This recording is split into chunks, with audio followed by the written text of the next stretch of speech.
I have just opened the set of socks and I want to show you a close-up of what they look like.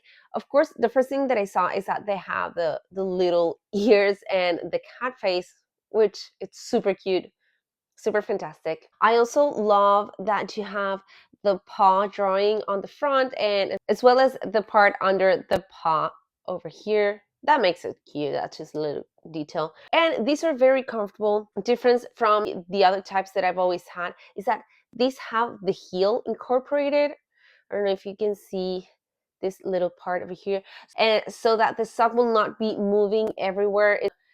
It's gonna like the heel's gonna get stuck in this corner. So that is a very high plus. They are super, super fluffy. And also in here, you can see the seaming, the stitches, so that they won't break easily. They will protect the little ears as well as the rest of the threading and the fabric. I love this, and I honestly think these are the cutest socks that I have ever seen. So you really need to get them.